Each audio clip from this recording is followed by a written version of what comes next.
Welcome to my channel and your favorite channel पाठशाला। तो आज जो है आज हम लोग थोड़ा सा अलग चैप्टर करेंगे। कैसा अलग? क्लास 11 का एक चैप्टर करने वाले हैं। पहले उसके बारे में थोड़ा सा बताते हैं। तुम बाजार में गए, बाजार में बहुत सारा सब्जी है, सब्जी का दाम बढ़ गया है, पेट्रोल का दाम बढ़ गया है, ठीक ना। तो सब्जी जो है, सब्जी खरीद के तुम थैला भर के घर में लौट रहे हो। तो वहां पर तुम क्या कर रहे हो? वहां पर वर्क डन कर रहे हो।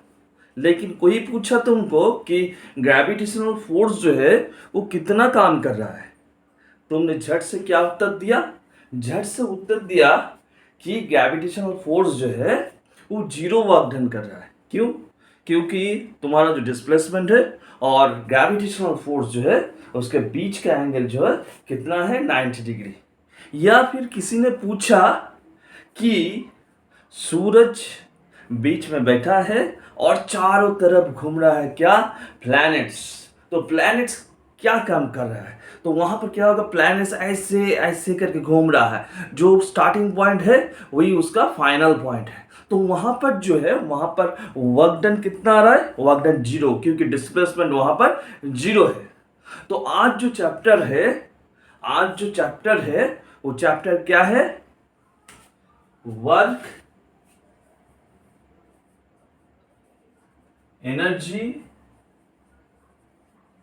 And power. क्लास 11 का जो चैप्टर है आज का वो क्या है? Work, energy and power. तो पहले सीखेंगे कि वर्क डन क्या है। What is work done? That is the mechanical work done. Work done, ठीक। गांव में एक गो गाय है। ये हम लोगों का गाय ये गाय है। ये थोड़ा सा ऊपर हो गया, इसको नीचे कर देते। ये गाय जो है, हाँ ठीक ठाक हुआ है, देख लेना। ये गाय है, ठीक ना। गाय जो है उसके बराबर हाइट वाला एक गो आदमी है, बहुत मोटा सोटा आदमी जो है। ये रस्सी इसके गले में बंधा हुआ है। ये रस्सी जो है, दैट रस्सी जो है is parallel to the ground. ये जो ग्राउंड है उसके साथ ये क्या है? पैरेलल है, ठीक ना। देखो एकदम ये रस्सी जो है ग्राउंड के साथ क्या है? पैरेलल है। और ये जो आदमी है ये ऐसे करके इस तरफ खींच रहा है इसको। तो खींच अगर रहा है तो यहाँ पर फोर्स लगेगा। एफ जो है यहाँ पर, एफ क्या है? पकड़ लेते कि कांस्टेंट फोर्स लग रहा है। तो गाय जो है, गाय बोल रहा है कि हम और भी घास खाएंगे, घर नहीं जाएंगे। तो घर तो जाना ही है, सांझ आ गया। तो ये जोर जोर से इसके ऊपर फोर्स लगा रहा है। तो गाय जो है, गाय सामने बढ़ा। कौन बढ़ा? गाय सामने की तरफ बढ़ा। कितना डिस्टेंस गया? गाय एज डिस्टेंस गया। जिस तरफ फोर्स क्रिएट हो रहा है उसी तरह गाय एज डिस्टेंस गया है। तो यहां पर ये जो आदमी है, ये जो मोटा सोटा आदमी है, ये कितना वर्क डन कर रहा है? जो फोर्स है, फोर्स अप्लाइड इनटू क्या होगा? Distance covered. डिस्टेंस, यहां पर डिस्प्लेसमेंट लिख दो, इनटू डिस्प्लेसमेंट। ये डिस्प्लेसमेंट जो है, डिस्प्लेसमेंट का ये मैग्नीट्यूड है, यानी कि ये डिस्टेंस बराबरी पकड़ लेंगे, ठीक है। तो डिस्टेंस, डिस्प्लेसमेंट ले लिए। तो यहां से जो मिलेगा हम लोग क्या करेंगे? ये स्पेशल केस है, क्योंकि रस्सी जो है, रस्सी क्या है? एक ग्राउंड के साथ पैरेलल हो गया। तो मिल गया कि work done is equal to force applied into displacement. अभी देखो ये आदमी जादू से लंबा हो गया। अगर ये आदमी जादू से लंबा हो गया तो कैसे होगा? ये जादू से इतना लंबा हो गया, लंबा चौड़ा हो गया ये आदमी, ठीक ना। इतना लंबा, ये बछुआ हो गया।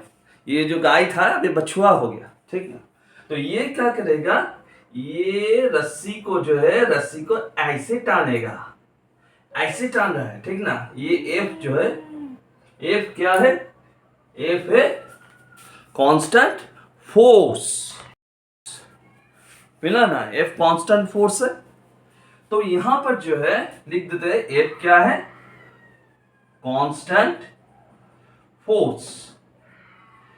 लेकिन देखना जो जरूरी है, आदमी लंबा हो गया और गाय अभी पछुआ बन गया, पछुआ, ठीक ना। तो यहां पर जो है, यहां पर ये हॉरिजॉन्टल जो है इसके साथ एंगल क्रिएट हो गया, दैट इज थीटा, ठीक ना। थीटा क्रिएट हो गया एंगल। अभी जो ये बछुआ है ये इस तरफ बढ़ेगा, लेकिन कौन सा फोर्स उसके लिए रिस्पॉन्सिबल होगा ये तो निकालना होगा। तो यहां पर रेक्टेंगुलर कंपोनेंट में इसको डिवाइड कर दे। ये क्या है, ये दिखाई दे रहा ना, एफ क्या है, फोर्स है। अभी इस तरफ जो होगा हम लोग जानते हैं एफ कॉस थीटा, और परपेंडिकुलर जो है वहां पर क्या होगा, एफ साइन थीटा। तो एफ कॉस थीटा जो फोर्स है उसके लिए बछुआ जो है वो सामने बढ़ रहा है, and F cos theta is parallel to the ground. Ground के बराबर उसका डिस्प्लेसमेंट हो रहा है। तो ग्राउंड के बराबर उसका डिस्प्लेसमेंट अगर होगा तो कौन सा फोर्स रिस्पॉन्सिबल होगा, F cos theta is responsible for the movement of the cow towards the मोटा आदमी, लंबा आदमी, ठीक। तो यहां पर जो होगा, यहां पर वर्क डन जो लिखेंगे, वर्क डन जो लिखेंगे, वर्क डन इक्वल्स टू क्या लिखेंगे, कौन सा फोर्स लिखेंगे, F cos theta into displacement कितना है, एस है।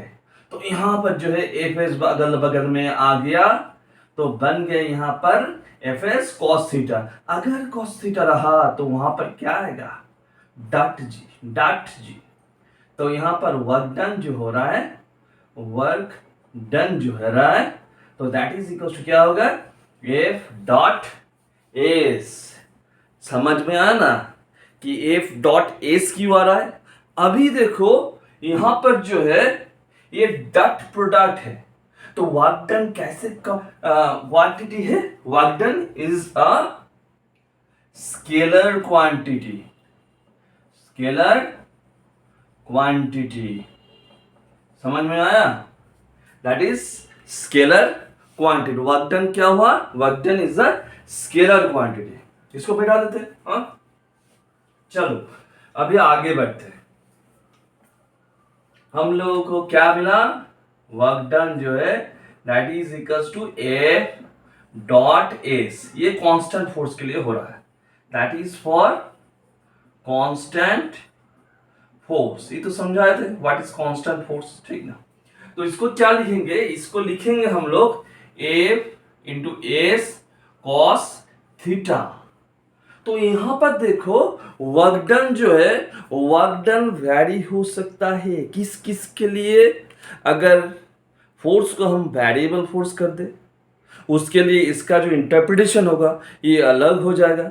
एफ कांस्टेंट है यहां पर, तो एफ अगर कांस्टेंट है तो वर्क डन जो है वैरी कर सकता है डिस्प्लेसमेंट के साथ, एस के साथ, या फिर थीटा के साथ, ठीक ना। तो यहां पर थीटा जो है अगर हम लोग ले ले कि theta equals to 0 degree, theta 0 ले लिए, इसका मतलब क्या है, फोर्स के बराबर क्या है, फोर्स के बराबर डिस्प्लेसमेंट है। तो यहां पर क्या लिखेंगे, वर्क डन जो होगा that is equals to F S cos of 0 degree. Cos 0 degree का वैल्यू कितना है, 1, तो दैट इज इक्वल्स टू कितना हो गया, F into S, that is work done is equals to F into S.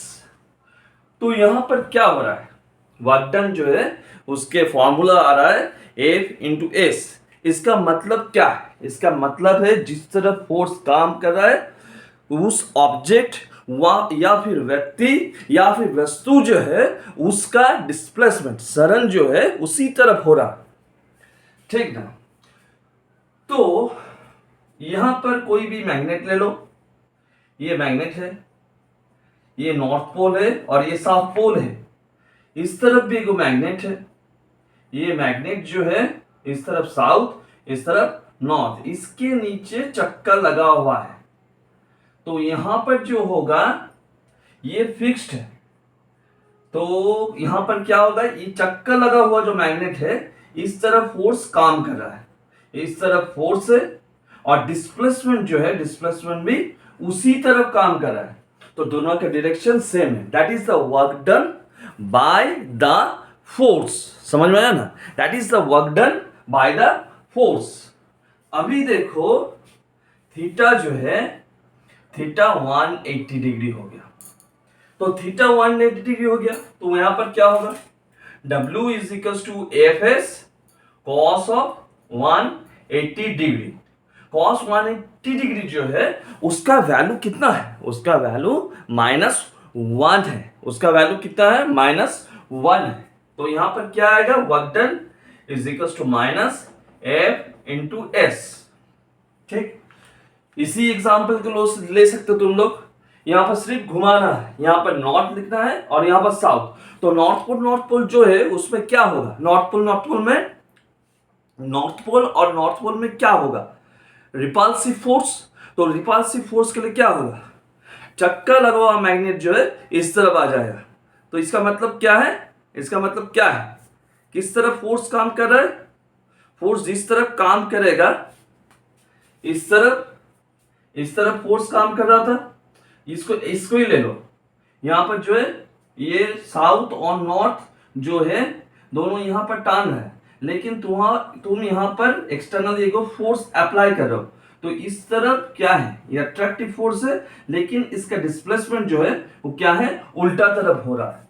या फिर ये पेन को ले लो, पेन जो है, पेन को अगर ऊपर फेंके ऐसे करके, तो ये पेन जो है, पेन किस तरफ जा रहा है, ऊपर की तरफ जा रहा है। पेन किस तरफ जा रहा है, पेन ऊपर की तरफ जा रहा है। लेकिन ग्रेविटेशनल फोर्स जो है वो कौन सा तरफ काम कर रहा है, नीचे की तरफ, towards the centre of the earth काम कर रहा है।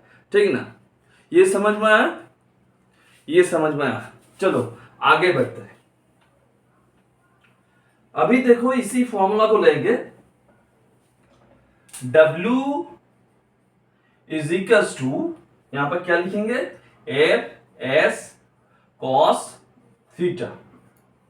ठीक, अगर ये सूरज है उसके चारों तरफ जो है इलिप्टिकल जो पथ है, वहां पर धरित्री माता जी ऐसे घूम रहे हैं। ठीक है, ये इनिशियल पॉइंट है, that is the initial point A. ये घूम के कहां पर आएगी धरित्री मां, फिर ए में ही आएगी। तो वहां पर डिस्प्लेसमेंट जो होगा दैट इज 0। तो वर्क डन कितना हो जाएगा, 0 हो जाएगा।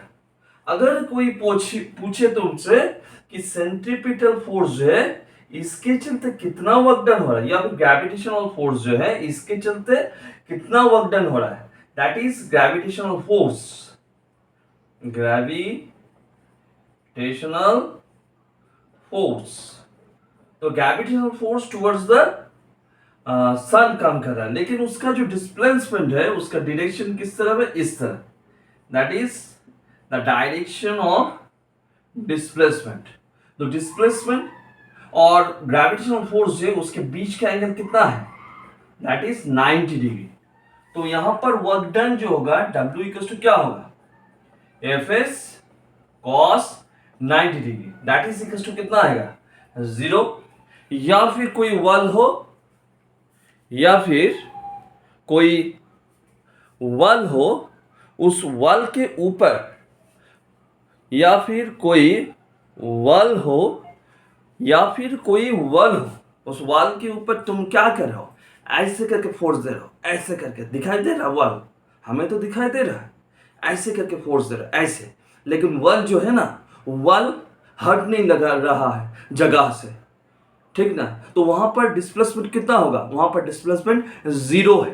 तो अगर वहां पर डिस्प्लेसमेंट 0 हुआ तो वहां पर वर्क डन कितना होगा, 0 होगा। तो यहां पर जो है इसी को क्या कहेंगे हम लोग कहेंगे कि workless force, that is called the workless force. समझ में आया ना? अभी चलो, तो वर्क डन जो है ये फिजिकल क्वांटिटी है, ठीक ना।